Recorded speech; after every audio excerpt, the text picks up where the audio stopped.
বৈদেশিক মুদ্রার রিজার্ভ রক্ষা এবং আমদানি ব্যয় কমাতে ভারত সরকার একের পর এক পদক্ষেপ নিচ্ছে, যার মধ্যে স্বর্ণ না কেনার অনুরোধ রয়েছে। বিশ্লেষকরা বলছেন, বৈদেশিক মুদ্রা রক্ষায় সরকার এখন ব্যয় কমানোর পথ খুঁজছে, যা প্রভাব ফেলছে জনজীবনে। ভারতের স্বর্ণ শুধু অলংকার নয়, বরং সংস্কৃতি, বিনিয়োগ আর অর্থনীতির বড় অংশ। বিয়ে থেকে ধর্মীয় অনুষ্ঠান, সবখানেই স্বর্ণের ব্যাপক ব্যবহার দেশটিকে গড়ে তুলেছে বিশ্বের দ্বিতীয় বৃহত্তম স্বর্ণ বাজার হিসেবে। তথ্য অনুযায়ী ভারতের স্বর্ণ ও জুয়েলারি বাজারের আকার প্রায় $90 বিলিয়ন। বছরে দেশটিতে সর্বোচ্চ 900 টন পর্যন্ত স্বর্ণের চাহিদা রয়েছে।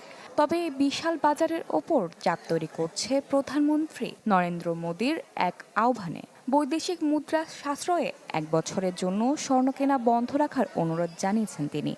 साल भर तक घर में कोई भी फंक्शन हो, कोई भी कार्यक्रम हो, हम सोने के गहने नहीं खरीदेंगे। বিশ্লেষকদের মতে, ইরান যুদ্ধের কারণে আন্তর্জাতিক বাজারে তেলের দাম বেড়ে যাওয়ায় আমদানি ব্যয় ও রুপির ওপর চাপ বেড়েছে।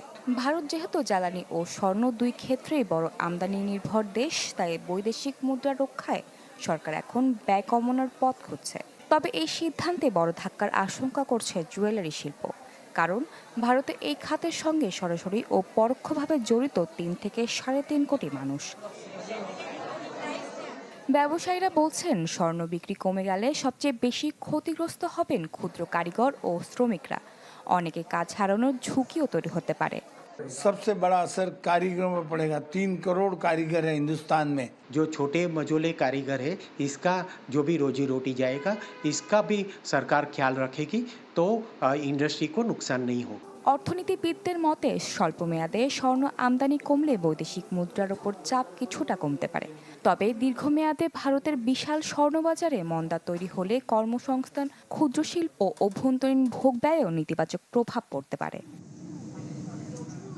Desk report, channel 24। Design, elegance, beauty, সেরা পণ্য সবার জন্য। জেভিকো।